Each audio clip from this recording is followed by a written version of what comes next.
다 찾으셨으면 우리 한 절씩 교독하겠습니다. 마리아에게 와서 예수께서 하신 일을 본 많은 유대인이 그를 믿었으나 그 중에 어떤 자는 바리새인들에게 가서 예수께서 하신 일을 알리니라.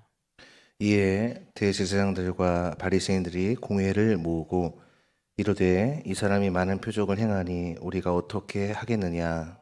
만일 그를 이대로 두면 모든 사람이 그를 믿을 것이요.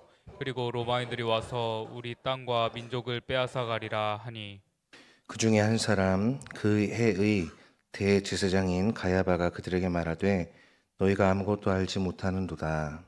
한 사람이 백성을 위하여 죽어서 온 민족이 망하지 않게 되는 것이 너희에게 유익한 줄을 생각하지 아니하는도다 하였으니.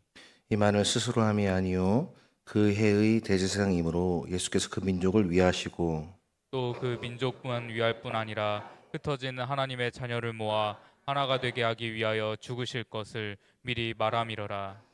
이날부터는 그들이 예수를 죽이려고 모의하니라. 그러므로 예수께서 다시 유대인 가운데 드러나게 다니지 아니하시고 거기를 떠나 빈들 가까운 곳인 에브라임이라는 동네에 가서 제자들과 함께 거기 머무르시니라. 유대인의 유월절이 가까움에 많은 사람이 자기를 성결하게 하기 위하여 유월절 전에 시골에서 예루살렘으로 올라갔더니 그들이 예수를 찾으며 성전에 서서 서로 말하되 너희 생각에는 어떠하냐 그가 명절에 오지 아니하겠느냐 하니. 함께 읽겠습니다. 이는 이는 대제사장들과 대제사장들과 바리새인들 바리새인들이 누구든지 누구든지 예수 예수 있는 있는 곳을 곳을 알거든 알거든 신고하여 신고하여 잡게 잡게 하라 하라 명령하였음이로라. 명령하였음이로라. 아멘. 아멘. 할렐루야. 예배 자리에 나오신 여러분 모두를 환영하고 축복합니다. 앞뒤 좌우 계신 분들과 함께 인사를 나누겠습니다. 어떤 상황에도 예수님을 선택합시다.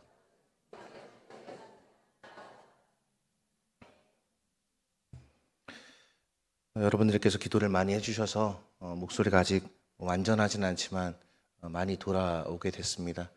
걱정해 주시고 기도해 주시는 모든 분들께 감사의 말씀을 드립니다. 이제 우리는 긴 요한복음 11장의 마무리를 오늘 함께 살펴보려고 하는데요. 오늘 말씀을 통해서 선택의 기로에서 라는 제목으로 함께 말씀을 살펴보겠습니다. 여러분, 우리는 하루에도 수많은 선택의 순간 앞에 서게 됩니다. 짜장면을 먹을까, 짬뽕을 먹을까, 또는 씻을까 말까, 또는 할까 말까, 이렇게 수많은 선택의 기로 앞에 서 있습니다. 순간의 선택이 영혼을 좌우한다라는 표현이 있는 것처럼 선택은 우리에게 책임을 가져다 주고 그 책임은 우리를 결과로 반드시 이끌어 가는 것을 알 수 있습니다. 서울대 교수가 했던 말 중에 이제 유명한 말이 있는데 그게 뭐냐면 갈까 말까 할 때는 여러분 어떻게 해야 될까요? 가라. 예. 먹을까 말까 할 때는 먹지 말라. 예. 그다음에 할까 하지 말까 할 때는 해라. 예, 이런 이제 유명한 떠도는 인터넷에 떠도는 그런 얘기가 있습니다. 네, 오늘 말씀을 보니까 이제 나사로가 부활을 했습니다. 이것은 예수님께서 행하신 일로서 하나님께 매여 있는 예수님이 하나님의 대리자이자 또 메시아로서의 모습을 보여준 것이죠. 그리고 요한복음 1장에서 말씀이 육신이 되어 이 땅 가운데 오셨다. 그리고 우리 가운데 거하심에 은혜와 진리가 충만하더라라는 말씀처럼 예수님은 우리 가운데 오셔서 우리 안에 거하시며 또 우리와 함께 하시는 눈에 보이는 즉 육신이 되신 하나님으로 요한복음은 예수님을 소개하고 있습니다. 그리고 이어서 2장에서부터 예수님은 놀라운 표적들을 행하고 계신데요. 바로 물을 최상급의 포도주로 만드신 사건, 그리고 왕의 신하의 아들을 고쳐주신 사건, 그다음 38년 된 그 베데스다 목가에서 그렇게 들어가지 못해서 질병으로 고통당하던 이 38년 된 병자를 고쳐주신 사건, 그다음 날 때부터 눈이 먼 맹인을 고쳐주신 사건, 그리고 죽은 나사로를 살리신 이 사건 모두 표적이라고 말씀을 하고 있습니다. 표적은 믿음이 있는 사람에게는 그 믿음을 더욱 강화시키는 효과를 주기도 하고 또 불신이 있는 사람에게는 그 불신의 골을 더 깊게 하는 효과를 주기도 합니다. 그래서 그 기적이나 어떤 표적 자체가 중요한 것이 아니라 그것을 통해서 내가 예수님을 더 확고하게 붙드느냐, 진리를 더 의지하느냐, 이게 중요한 것이지 표적이나 기적 자체가 중요한 것이 아니라는 것을 오늘 유대인들의 모습을 통해서 발견하게 됩니다. 이 사건으로 말미암아 예수께서 하신 일, 즉 수많은 이적과 기적과 표적을 본 그런 많은 유대인들이 그를 믿었다. 그러니까 예수님을 그 전에는 그냥 메시아가 아니라고 생각을 했던 것이죠. 그냥 신성모독하는 사람이다. 그리고 굉장히 그 위험한 인물이다라는 그런 많은 사람들의 주장에 동조하면서 살았었는데 지금 와서 예수님이 행하신 그 가나안의 그런 포도주로 만드신 사건이나 여러 가지 사건들을 보니까 저분은 사람은 아닌 것 같다라는 생각을 갖게 되고 이제 죽은 나사로를 살리신 사건을 통해서 저분은 하나님이시구나라는 그 사실을 깨달은 유대인들이 그를 믿었다라고 말씀을 하고 있습니다. 기적을 통해서 많은 유대인들은 예수님을 믿게 되는 긍정적인 효과를 보여주고 있습니다. 그런데 이 긍정적인 효과를 보여준 사람들이 있는가 하면 46절에 보니까 그 중에 어떤 자는 바리새인들에게 가서 예수께서 하신 일을 알리니라. 그러니까 이것은 좀 부정적인 의미로서 우리들이 받아들일 수 있죠. 예수께서 하신 일, 즉 죽은 나사로를 무덤에서 다시 불러내어 살리신 그 일을 어떤 바리새인들이 유대인에게 가서 그렇게 바리새인에게 알렸다라고 기록을 하고 있습니다. 자, 그러자 이제 다시 예수님을 잡기 위한, 그러니까 지금 유대인들은 어떻게 되고 있는 거냐면 대다수는 예수님을 잡기 위해서 혈안이 되어 있는 상태고 그 중에 예수님의 표적을 보고 어떤 유대인들은 예수님을 믿는 믿음으로 돌아서고 있는 장면입니다. 그런데 47절을 보시면 대제사장들과 바리새인들이 공회를 모았다라고 이야기를 합니다. 그리고 이 사람이 많은 표적을 행하니 우리가 어떻게 하겠느냐라고 말을 합니다. 사실 대제사장과 바리새인들을 생각해 보면 이들은 하나님을 잘 섬기는 사람들이었습니다. 그리고 구약 율법에 굉장히 정통한 사람들이었습니다. 그러니까 구약에 메시아가 오게 되면 어떤 일이 이루어질 것이다. 병든 자가 낫게 될 것이다. 안진뱅이가 일어나게 될 것이다. 눈먼 자들이 보게 될 것이다. 라는 많은 예언의 말씀이 구약에 나타나 있는데 이 말씀들을 알고 있었을 거란 말이에요. 이 제사장들과 서기관들은. 자, 그런데 이들이 행한 것은 뭐냐면은 공회를 모았다라고 말씀합니다. 이 공회는 무엇이냐면 바로 성경에 나와 있는 산헤드린 공회를 의미합니다. 이 산헤드린 공회는 오늘날 우리나라로 치면 국회와 같은 그런 역할을 하는 곳입니다. 국회, 여러분 300명, 우리나라 같은 경우는 약 300명의 국회의원들이 있고 각 지역의 이제 지역구의 국회의원들이 이제 여의도에 가서 거기서 이제 법안들을 만들고 국회의원 한 사람 한 사람이 이제 헌법기관으로서 또 자신들이 이제 법안을 제출하고 뭐 폐기하기도 하고 이런 역할을 하고 있지 않습니까? 그래서 국회의원들이 잘하면 나라가 이제 부강해지고 나라가 이제 잘 되는 것이죠. 당시도 마찬가지였습니다. 이 유대의 아주 최고의 결정기관, 상임 어떤 위원회 같은 기관이 어떤 곳이었냐면 바로 산헤드린 공회였습니다. 이 산헤드린 공회는 대제사장과 바리새인들로 구성이 됐는데 약 71명 정도로 구성된 공회였습니다. 그런데 이 공회의 의장은 누구였냐면 대제사장이었습니다. 근데 오늘 본문에 등장하는 대제사장은 누구냐면 바로 그 해의 대제사장이라고 말하는 가야바였습니다. 그런데 이렇게 이야기를 하죠. 이 사람이 많은 표적을 행하니 우리가 어떻게 하겠느냐. 이 사람들이 대제사장들과 서기관들이 하나님을 경외하고 예수님이 어떤 분이신지에 대해서 마음을 열었다면 이분들은 수많은 표적을 통해서 예수님을 하나님의 아들로 인정할 수밖에 없었을 것입니다. 그런데 지금 이들이 보여준 모습은 어떻습니까? 많은 유대인들이 그를 믿었다고 이야기를 해요. 그럼 되게 좋아해야 되잖아요. 와, 드디어 이제 이 땅에 메시아가 오시는구나. 약속된 메시아가 오셨구나라고 믿음의 눈을 열고 그 주님을 환영해야 되는데 그 중에 어떤 사람이 이제 바리새인들한테 쪼르르 가서 일러 바치니까 이들이 이제 사내들인 공회를 구성하고 이 표적을 행하는데 우리가 어떻게 조치를 해야 되겠냐라고 예수님이 행하신 그 사건에 대해서 자신들도 뭔가 액션을 취해야 한다는 것을 지금 말해주고 있습니다. 그러면서 그 표면적인 그 이유를 무엇으로 들고 있습니까? 우리 48절 말씀을 같이 한번 읽어볼까요?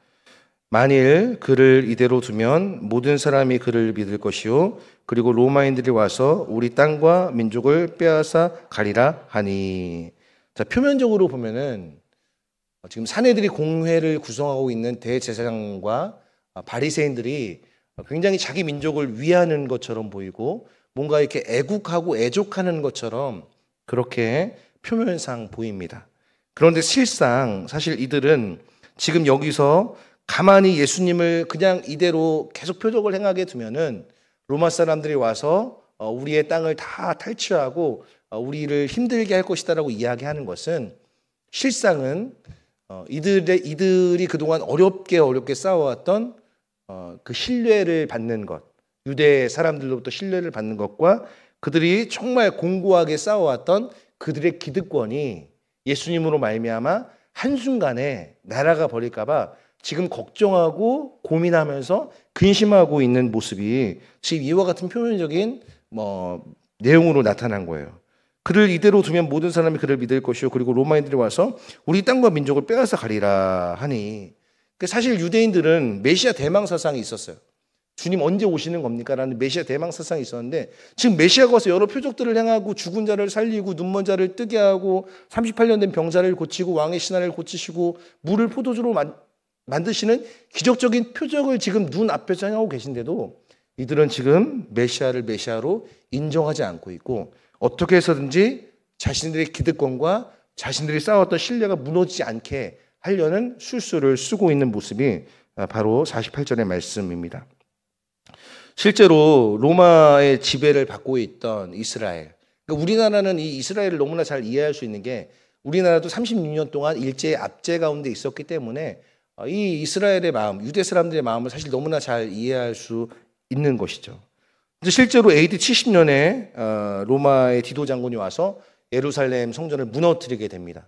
그러나 그것은 이제 주님이 돌아가시고 난 다음에 일어난 일이기 때문에 본문과는 상관이 없는 말씀인데 표면적으로는 굉장히 나라를 위하는 것처럼 보이고 사람들을 위하는 것처럼 보이지만 결국 그 내면에는 그들의 불안을 잠재우기 위해서 예수를 희생양으로 삼고자 하는 마음이 있던 것이죠. 이처럼 어떤 사람들에게는 기적이, 표적이 예수님을 더 견고하게 믿게 하는 수단이 되지만 또 어떤 사람에게는 그들의 불신의 골을 더 깊이 만들어주는 그런 효과도 있다라는 사실을 오늘 본문 말씀을 통해 우리가 깨닫게 되는 것입니다. 그러면서 이제 49절에 가야바, 그 해의 대제사장인 가야바가 그들에게 말하되 너희가 아무것도 알지 못하노다라고 말하기 시작합니다. 그러니까 이 산헤드린 공회의 의장이 바로 이 가야바였습니다. 그런데 가야바는 누구였냐면 대제사장 안나스의 사위였어요. 안나스의 사위. 그러니까 이 세습을 한 거죠. 세습을 한 거예요.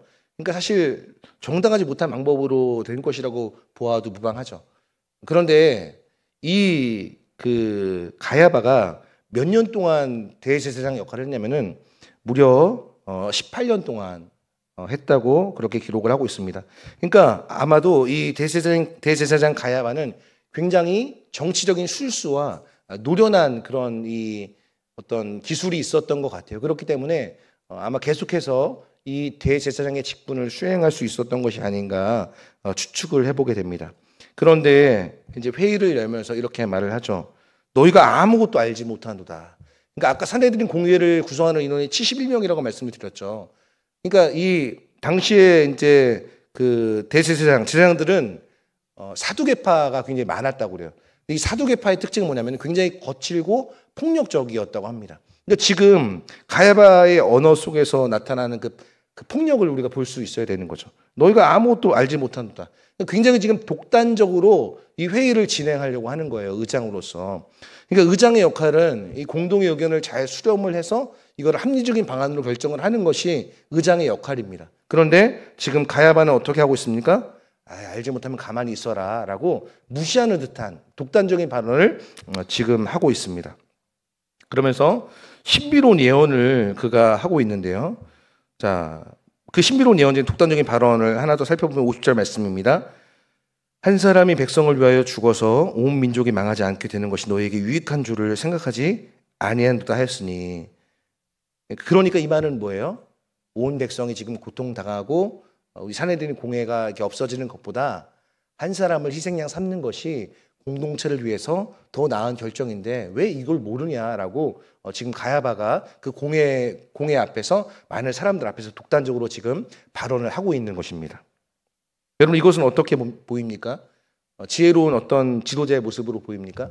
어떻게 보면은 한 사람의 희생으로 공동체가 산다는 것은 굉장히 합리적인 것처럼 보이고, 소수의 희생으로 다수가 산다는 것은 오늘날 시대에 굉장히 어떻게 좋게 보이는 그러한 방법일 수 있습니다. 그러나 이 대세상에 어떤 사람인지를 생각하면 짐승을 바쳐서 하나님께 바쳐서 제사를 드려야 하는 사람이라고 생각을 한다면 짐승이 아닌 사람을 희생양으로 삼다는 것은 올바른 사고방식을 가지고 있는 그 모습이 아니라는 것을 알 수 있죠. 그러니까 굉장히 거칠고 폭력적인 모습을 지금 그대로 이 가야바는 보여주고 있습니다. 그런데 그의 발언, 두 번째의 발언을 생각해 보면 그것이 이제 51절, 52절에 나와 있는데요. 우리 51절, 52절 말씀을 같이 한번 읽어볼까요?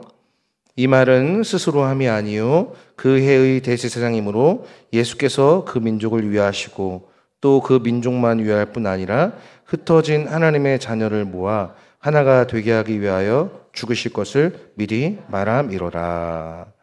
자, 병행 본문인 마태복음 26장과 마가복음 14장, 누가복음 22장에는 가야바가 이러한 발언을 한 내용이 나타나 있지 않습니다. 오직 요한복음의 관점에서만 이렇게 기록을 하고 있습니다. 여러분, 우리의 입술은 누구 거죠? 우리 거죠. 그렇죠? 여러분 말씀하실 때 여러분이 하고 싶은 말을 합니까? 여러분이 하기 싫은 말이 막 입에서 나올 때가 있습니까? 여러분이 막 누군가를 정말 사랑하고 싶은데 나 너 사랑 안 해? 나 너 미워해? 이런 말이 여러분 입에서 나옵니까? 아니죠. 내가 하고 싶은 말을 하죠. 내 입술이기 때문에. 그렇죠?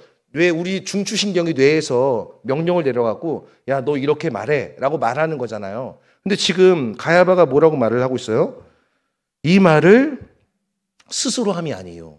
그러니까 지금 가야바는 어떤 위치예요? 이 사내들인 공회, 그러니까 모든 이 사형과 그 다음에 사형 받은 자도 풀어줄 수 있는 권한을 가진 기관이 사내들인 공회인데, 이 사내들인 공회의 최고 그 지금 의장이란 말이에요, 이 가야바가. 그런데 가야바가 뭐라고 이야기를 하냐면은 그 해의 대제사장이므로 예수께서 그 민족을 위하시고 또 그 민족만 위할 뿐 아니라 흩어진 하나님의 자녀를 모아 하나가 되게 하기 위하여 죽으실 것을 미리 말함이로라 라고 이야기를 하고 있어요. 이것은 무엇을 의미하고 있는 것이냐면, 이 회의를, 사내들인 공회를 지금 대제사장과 그 다음에 이제 많은 그 제사장들이, 서기관들이 모여서 회의를 하고 있지만, 그러나 이 회의의 주관자가 누구라는 거예요? 하나님이시라는 거죠. 하나님. 사람이 결정하고 말하는 것 같지만 사실 더 큰 그림과 더 넓게 관점을 열어서 보게 되면은 이 사내들인 공회를 지금 주관하고 계신 분은 가야바가 아니라 바로 하나님이라는 사실, 그리고 이 하나님이 가야바의 정치적인 발언을 통해서 하나님의 놀라운 구원의 계획을 말씀하고 계신 것이라는 것을 지금 본문은 우리에게 말씀해 주고 있는 것입니다.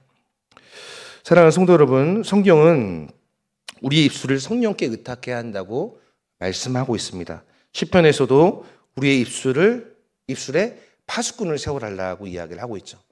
여러분, 우리의 입술은 참 제어하기가 힘듭니다. 야고보서에 그 말씀이 잘 나와 있죠. 우리의 입술은 쉬지 아니하는 독이다. 멈추지 않는 악이다. 이 작은 혀를요, 길들일 자가 없는 거예요. 불의 혀라고 이야기를 하잖아요. 불의 혀. 그래서 이 혀로 우리가 하나님의 은총을 받기도 하고 이 혀로 하나님의 책망을 받기도 하는 그러한 우리의 신체 기관이 바로 우리의 혀입니다. 혀.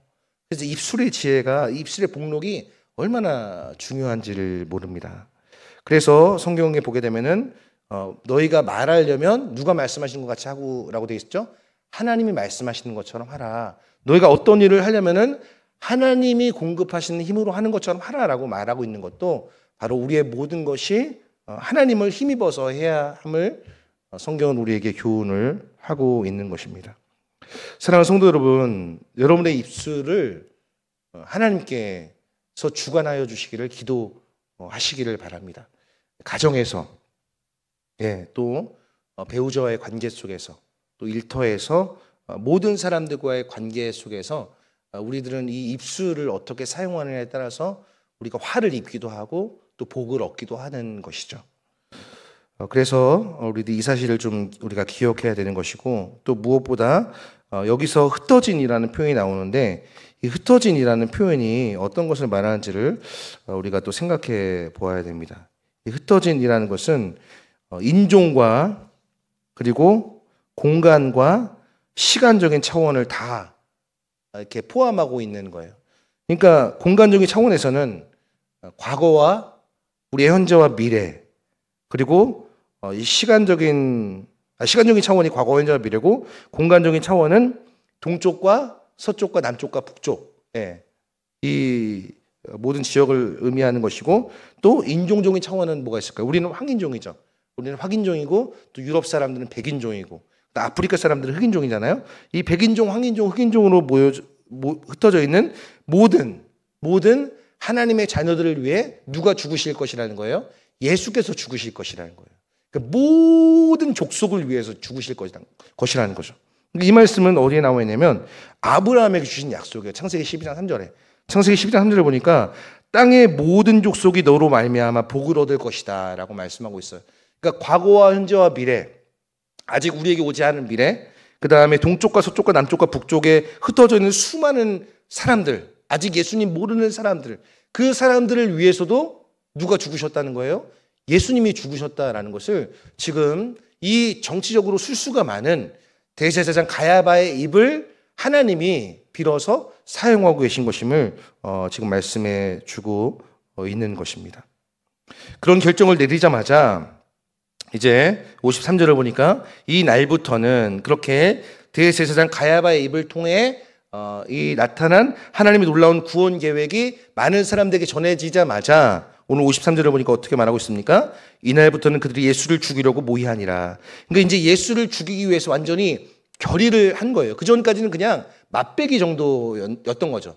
예수를 잡고 예수를 이렇게 모함하고 이렇게 하려고 했는데 이제는 본격적으로 이제 예수님께서 이제 순환을 당하시는 장면이 앞으로 이제 계속해서 앞으로 요한복음에서 나타나게 됩니다.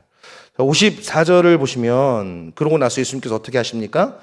다시 유대인 가운데 드러나게 다니지 아니하시고 거기를 떠나 빈들 가까운 곳인 에브라임이라는 동네에 가서 제자들과 함께 거기 머무르시니라 라고 말씀을 하고 있어요. 그러니까 예수님께서는 이제 자신을 죽인다는 그 소식을 접하시고 어떻게 하시는 거예요? 피하시는 거죠. 아직 완전한 때가 이르지 않았기 때문에 피하셨는데 여기 보시면 빈들이라는 곳이 나오죠. 빈들. 그러니까 광야라는 거예요. 광야. 그리고 에브라임이라는 지명이 나오는데 이 에브라임이라는 지명은 풍요롭다, 뭐 갑절이다 이런 뜻을 가지고 있습니다. 그러니까 광야였지만 정말 하나님과의 교제를 누리는 예수님은 정말 이 풍요를 누리고 계셨던 것이 아닌가, 이 지역에서 그렇게 우리가 유추해 볼 수 있습니다. 예수님을 잡으라는 그 소식은 아마도 많은 도시뿐만이 아니라 시골에까지 전해졌던 것으로 보입니다. 그래서 어디서 우리가 알 수 있냐면 자, 55절 말씀을 보시면 유대인의 유월절이 가까움에 많은 사람이 자기를 성결하게 하기 위하여 유월절 전에 시골에서 예루살렘으로 올라갔더니 라고 말을 하죠.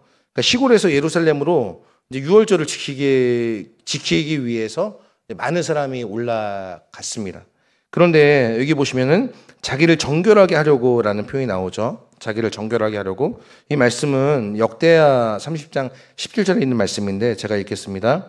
유월절을 맞이하기 전에 레위 사람들이 모든 부정한 사람을 위하여 유월절 양을 잡아 그들로 여호와 앞에 성결해야 하고 이것을 어기면 죄가 되는 규례라고 역대하 30장 17절에 말씀을 하고 있습니다.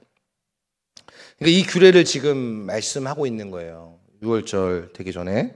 자, 그러면서 이제 56절에 보시면 그들이 예수를 찾으며 성전에 서서 서로 말하되 너희 생각에는 어떠하냐 크게 명절에 오지 아니하겠느냐 하니 라면서 계속해서 이 유대인들의 술수를 지금 보여주고 있습니다. 그러면서 이 시골까지 그 예수님에 대한 소식이 쫙 전해진 거예요. 그러니까 유대 전역에 예수님이 어떤 분이라는 소식이 쫙 전해진 것인데 이 소식이 어떤 사람한테는 예수님을 따르고 예수님을 믿게 하는 결과를 가져왔지만 어떤 사람에게는 예수님을 대적하게 하고 예수님을 죽이려는 사람들에게 그 소문을 전해주는 그렇게 역효과를 내는 그런 선택으로도 작용이 됐습니다. 그래서 오늘 57절에 보시면 이는 대제사장들과 바리새인들이 누군지 예수 있는 곳을 알거든 신고하여 잡게 하라 명령하였음 이러라 라고 말씀하고 있습니다. 사랑하는 성도 여러분, 우리는 매 순간 선택의 기로에 서 있습니다. 우린 지금 예수를 선택해서 하나님의 자녀가 되었고 매일매일을 우리가 이 선택의 순간에 서 있다는 것을 기억해야 됩니다. 한번 내가 예수를 믿었다고 영원히 그 믿음이 지속되는 건 아니죠. 우리는 매 순간 매 순간 선택해야 됩니다. 믿음을 선택해야 되고 예수 그리스도를 선택해야 되고 생명을 선택해야 되는 것입니다. 그런데 너무나 잘 알아요. 내가 당연히 불신보다는 믿음을 선택해야 되고 내가 예수가 아닌 것보다는 예수를 선택해야 되고 내가 사망보다는 생명을 선택해야 되는 것을 다 잘 아는데 그럼 막상 그 선택의 순간에는 이 혼동이 오죠. 혼동이. 왜요? 이 예수님을 올바로 인식하지 않기 때문에 예수님을 알아보는 눈이 없었기 때문에 결국 유대인들은 눈앞에서 표적을 행하시는 메시아를 보고도 그를 잡으려고 했다고 성경이 말하고 있잖아요. 그러니까 중요한 것은 무엇이냐면은 신앙생활을 오래 하고 많이 하는 게 중요한 게 아니라 예수를 알아보는 눈, 진리를 인식하는 그 인식의 수준이 우리에게 얼마나 있느냐. 사실 이게 굉장히 중요한 것이죠. 그러니까 우리는 하루의 모든 그 순간순간마다 예수와 생명과 믿음을 선택해야 되지만 우리는 어떻습니까? 우리의 입술에서 불신과 원망과 짜증과 사망의 말을 내뱉을 때가 사실 얼마나 많습니까? 우리의 자녀들을 향해서도 야, 너는 사람을 살리는 존재야. 이렇게 자꾸 생명으로 이렇게 생명적인 말들을 해줘야 되는데 나도 모르게 넌 왜 그 모양이니? 그게 여러분 입술 정말 중요한 거예요. 내가 생명을 선택하기로 했다면 우리 입술에서 뭐가 나와야 됩니까? 생명의 언어가 나와야 되는 거예요. 내가 예수를 선택했다면 그 예수님의 사랑의 마음이 우리 입술을 통해 나와야 되는 거예요. 오늘 가야바의 이 정치적인 발언을 통해서 사내들인 고개를 주관하고 계신 하나님의 놀라운 구원의 계획이 가야바를 통해 나왔던 것처럼 바로 저와 여러분을 통해서 이 불신 세상 그리고 끝을 모르고 달려가는 이 타락의 세상에서 우리가 예수님을 선택하고 생명을 선택하고 믿음을 선택한 사람으로서 우리의 입술에서 그 예수님의 사랑이 흘러나와야 되는 것이고 우리의 눈빛에서 그 생명이 흘러나와야 되는 것이고 우리의 존재 자체에서 예수님의 그 믿음이 흘러나와야 되는 것입니다. 그렇지 않다면 우리는 오늘 이 바리새인들과 사내들인 공회에서 속한 이 수많은 사람들과 다를 바가 없다고 볼 수 있는 것입니다. 말씀을 정리하겠습니다. 사랑하는 성도 여러분, 우리는 기억해야 됩니다. 예수님의 죽으심은 그냥 죽으신 게 아니에요. 굉장하고 어마어마한 목적을 가지시고 예수님은 죽으신 것입니다. 우리 에베소서 2장 16절 17절 말씀인가요? 우리 그 말씀 함께 읽고 말씀을 마무리했으면 좋겠는데요. 우리 같이 한번 읽어보겠습니다. 시작. 또 십자가로 이 둘을 한 몸으로 하나님과 화목하게 하려 하심이라. 원수된 것을 십자가로 소멸하시고 또 오셔서 먼데 있는 너희에게 평안을 전하시고 가까운 데 있는 자들에게 평안을 전하셨으니 라고 말씀을 하고 있습니다. 그 주님께서 우리 가운데 오신 것은 십자가의 피로 화목을 이루셔서 이방인이나 유대인이나 다 모여서 이 그리스도의 이 집을 같이 세워가는 것이죠. 이 세워가는 일에 누가 부름받은 것이냐면은 저와 여러분들이 함께 세워가는 일에 부름을 받은 거예요. 이제 어제부터 학습제례 입교 교육이 시작이 되어서 이제 세례와 입교 교육을 시작을 했습니다. 그래서 이제 시간이 때가 맞지 않아서 오후 2시에 또 세 분 세 분과 함께 공부를 하고 또 오후 5시에 한 분과 함께 공부를 했는데 이제 그 중에 한 분이 그런 말씀을 하시는 거예요. 목사님은 이 성경 구약 39권과 신약 27권의 말씀 중에서 어떤 말씀이 제일 마음에 와닿으십니까? 라고 얘기를 하는 거예요. 너무 어려운 질문이잖아요. 여러분에게 한번 이 질문이 똑같이 들려온다고 생각해 보세요. 창세기부터 말라기까지 39권과 마태복음부터 요한계시록까지 27권 중에 어떤 말씀이 제일 여러분 마음에 이게 잘 와닿으십니까? 고민하다가 이걸 얘기하면 되겠구나 라고 얘기한 게 뭐냐면 시편. 그 시편을 보게 되면은 그 시인들의 한탄과 그다음 시인들의 좌절과 시인들의 원망과 또 시인들의 구원을 갈망하는 기도가 이 1편부터 150편까지 나와 있잖아요. 그래서 거기를 보면은 인간이란 얼마나 유약한 존재인가, 얼마나 우리가 믿음이 없는 존재인가, 또 한편으로 얼마나 우리가 소망이 없는 존재인가를 그 기도문을 통해서 깨닫게 됩니다. 그러면서 그분이 또 새롭게 보이는 거예요. 그전에는 이제 매번 항상 이렇게 예배 끝날 때만 인사를 하니까 그냥 오늘 오셨구나, 오늘 안 오셨구나 이 정도만 알고 있었는데 그분이 갑자기 훅 그렇게 질문을 하시니까 이거 장난이 아니구나 그런 생각을 해봤습니다. 내가 목회자로서 진짜 더 경성하고 깨어 있어야겠구나 그런 생각을 해봤습니다.